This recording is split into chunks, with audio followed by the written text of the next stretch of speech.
Assalamualaikum warahmatullahi wabarakatuh.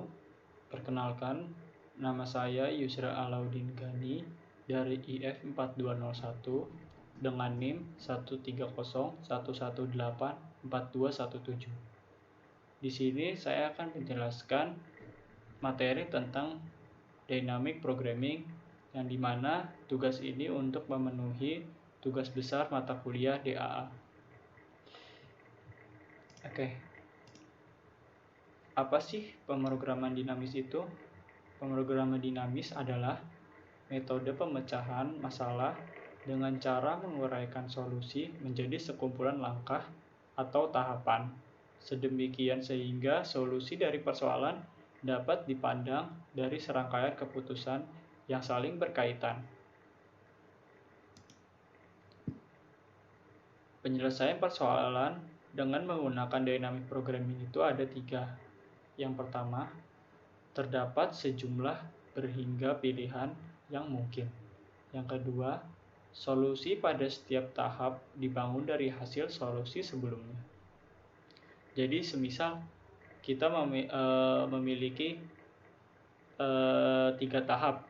Dari mulai tahap pertama kita mengerjakan, dan jika tahap pertama itu sudah selesai, kita lanjut ke tahap 2. Tetapi tahap kedua ini kita mengambil poin-poinnya dari tahap pertama juga. Dan begitupun ketika kita lanjut ke tahap 3. Pada tahap 3, kita juga mengambil poin-poin yang ada di tahap kedua. Dan selanjutnya, kita menggunakan persyaratan optimasi dan kendala untuk membatasi sejumlah pilihan yang harus dipertimbangkan pada suatu tahap. Prinsip optimalitas. Pada pemrograman dinamis, rangkaian keputusan yang optimal dibuat dengan menggunakan prinsip optimalitas. Apa sih optimalitas itu? Optimalitas adalah jika solusi total optimal, maka bagian solusi sampai ke tahap K juga optimal. Prinsip optimalitas berarti bahwa jika kita bekerja dari tahap K ke tahap K+1, kita dapat menggunakan hasil optimal dari tahap K tanpa harus kembali ke tahap awal. Ongkos pada tahap K+1 sama dengan ongkos yang dihasilkan pada tahap K ditambah ongkos dari tahap K ke tahap K+1.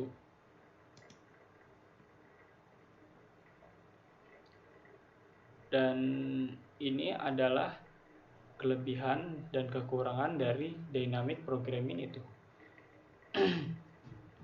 Kelebihan dari dynamic programming adalah yang pertama, proses pemecahan masalah kompleks dibagi menjadi sub-sub kecil sehingga rangkaian masalah jadi lebih jelas untuk diketahui. Yang kedua, dapat diaplikasikan untuk berbagai macam masalah pemrograman matematik karena dynamic programming itu sifatnya lebih fleksibel dibandingkan teknik optimasi lainnya. Yang ketiga, prosedur perhitungan dynamic programming juga memperkenankan analisis sensitivitas terdapat pada setiap variabel status maupun pada tahap keputusan stage. Kelebihan yang terakhir, dapat menyesuaikan sistematika perhitungannya menurut ukuran masalah yang tidak selalu tetap melakukan perhitungan satu persatu secara lengkap dan menyeluruh. Adapun kekurangan dari dynamic programming. Kekurangan dynamic programming yang pertama adalah penggunaan dynamic programming jika tidak dilakukan dengan tepat akan mengakibatkan ketidakefisienan biaya dan waktu. Karena dalam menggunakan dynamic programming diperlukan keahlian, pengetahuan, dan seni untuk merumuskan suatu masalah yang kompleks. Kekurangan yang kedua, dynamic programming tidak memiliki suatu bentuk formulasi matematis yang baku untuk digunakan secara konsekuen, sehingga perhitungan untuk menghasilkan keputusan optimal yang dilakukan terbatas pada kondisi tertentu.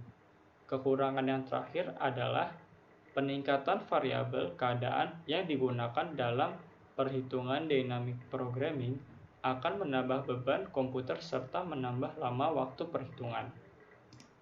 Selanjutnya adalah pemrograman dinamis banyak diterapkan pada bidang-bidang yang bermacam-macam, seperti masalah capital budgeting, pengendalian persediaan, pengendalian kualitas, dan lain-lain.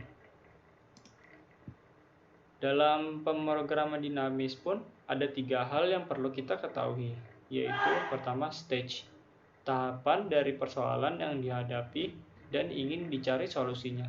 Yang kedua adalah state, kondisi yang menjadi faktor penentu keputusan dari tiap tahapan. Yang terakhir adalah decision, keputusan yang harus diambil dari tiap tahap untuk sampai kepada solusi keseluruhan.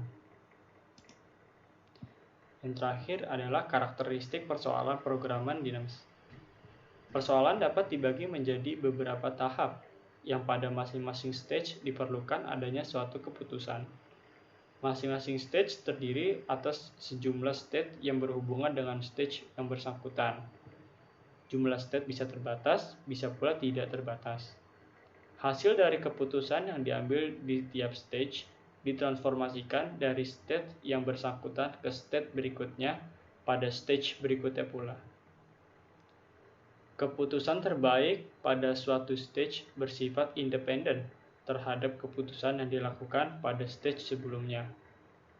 Dan untuk selanjutnya, kita akan menjelaskan contoh soal dynamic programming. Assalamualaikum warahmatullahi wabarakatuh.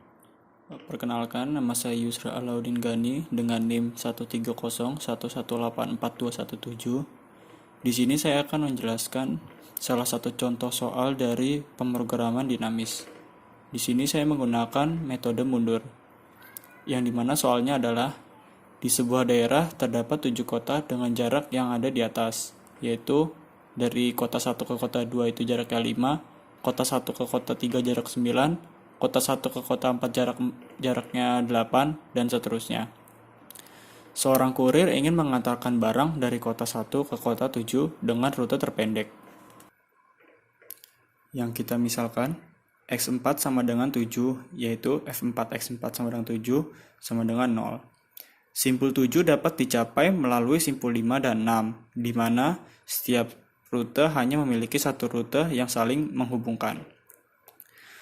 Kita mulai dari tahap ketiga karena kita menggunakan metode mundur. Tahap ketiga adalah hubungan antara simpul 5 ke 7 dan 6 ke 7. Simpul 5 ke 7 dan 6 ke 7. Maka X3 sama dengan 5 dan 6. Persamaan rekursifnya adalah F3 X3 sama dengan min X3, X4 dalam kurung D X3, X4 ditambah F4 X4. Karena nilai F4 X4 sama dengan 0, maka F3 X3 sama dengan min X3, X4 dalam kurung D X3, X4, yang dimana F3 dan X3-nya ini adalah jarak terpendek dari X3 ke tahap 3. Dan D X3, X4-nya adalah jarak simpul X3 ke X4.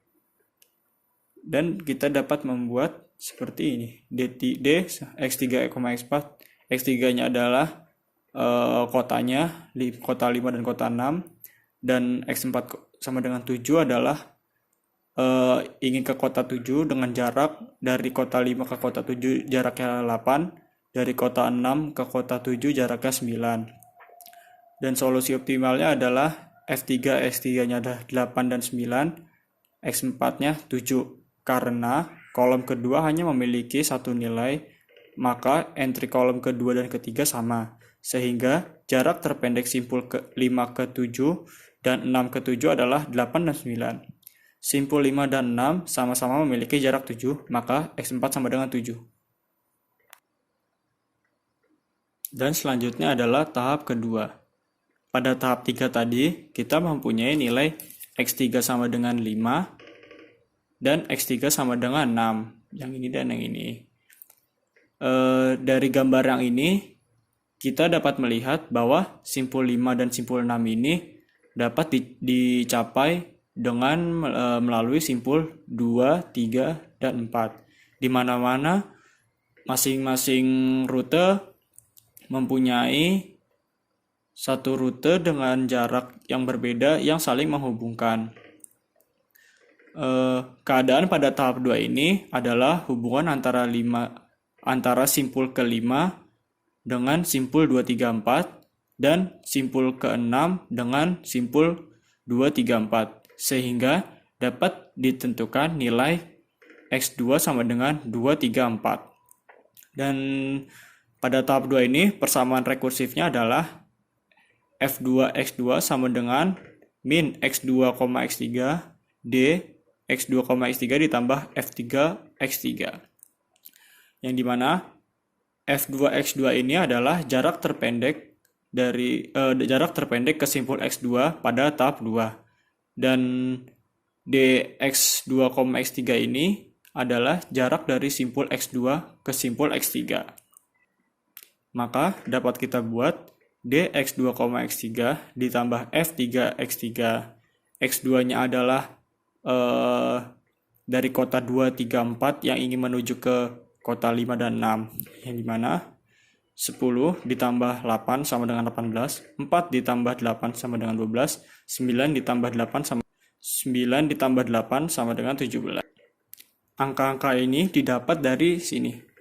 Dari kota 2, 3, 4 yang ingin menuju ke 5, 6, dan 7, kita mengambil angka-angka yang terkecil, yaitu dari kota 2 ke 5 ke 7, 10 ditambah 8. Dari kota 3 ke 5 ke 7 yang diambil 4 ditambah 8.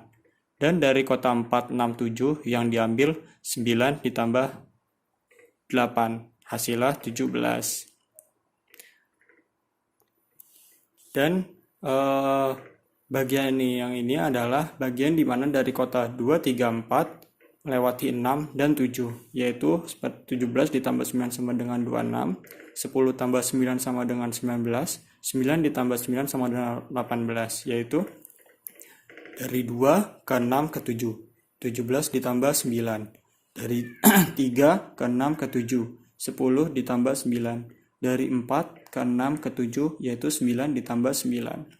Dan solusi optimalnya adalah F2 X2 sama dengan 18, 12, 17 dari sini. Dan X3-nya adalah 5. Nah, dari kedua kolom ini, kita dapat melihat simpul mana yang paling pendek, yaitu simpul 5 dengan 18 tambah 12 tambah 17 dibandingkan dengan simpul 6, yaitu 26 ditambah 19 dan 18. Maka dapat kita simpulkan bahwa X3 sama dengan 5. Dan yang terakhir adalah tahap pertama. Pada tahap kedua tadi, kita memiliki nilai X2 sama dengan 2, 3, dan 4.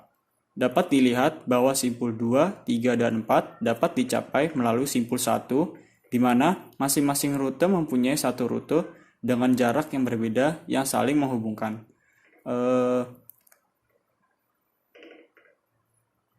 Keadaan pada tahap 1 ini adalah hubungan antara simpul 2, 3, dan 4 ke simpul 1. 2, 3, 4 ke simpul 1. Sehingga dapat ditentukan X1 adalah 1. Pada tahap 1 ini persamaan rekursifnya adalah F1 X1 sama dengan min X1, X2 dalam kurung D X1 X2 ditambah F2 X2. Dan di mana F1 X1 ini adalah jarak terpendek ke simpul X1 pada tahap 1 dan D X1 X2-nya adalah jarak dari simpul X1 ke simpul X2. Dan dapat kita buat seperti ini. D X1 X2 ditambah F2 X2.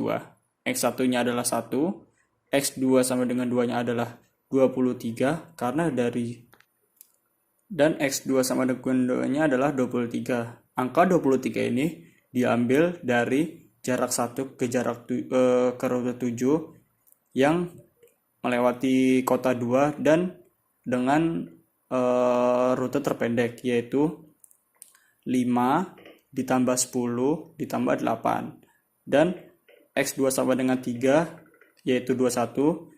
Ini diambil dari 9 ditambah 4 ditambah 8. Dan yang terakhir X2 sama dengan 4 sama dengan 25. yaitu diambil dari 8 ditambah 9 ditambah 8 sama dengan 7 ke 7 yang sama dengan adalah 25. Dan solusi optimalnya adalah F1 X1 adalah 21, X2-nya adalah 3. Karena ya rute terpendek dari ketiga ini adalah 21, yaitu X2 sama dengan 3. X2 sama dengan 3. Menentukan rute terpendek dapat dilihat dari XI-nya, yaitu ininya. Tahap 1, X1 sama dengan 1 yang terhubung ke X2 sama dengan 3. Jadi rute pertama adalah simpul 1 ke 3. Simpul 1 ke 3. Tahap kedua, X2 sama dengan 3 terhubung ke X3 sama dengan 5. Jadi rute kedua adalah simpul 3 ke 5. Simpul 3 ke 5. Tahap ketiga, X3 sama dengan 5 terhubung ke X4 sama dengan 7. Jadi rute ketiga adalah simpul 5 ke 7. Simpul 5 ke 7. Maka dari tahap 1, 2, 3 dapat kita simpulkan bahwa rute terpendek adalah 1, 3, 5, 7. 1, 3, 5, 7, yaitu 9, 4, 8. Mungkin cukup sekian contoh soal dari pemrograman dinamis yang dapat saya sampaikan. Mohon maaf jika ada salah. Wassalamualaikum warahmatullahi wabarakatuh.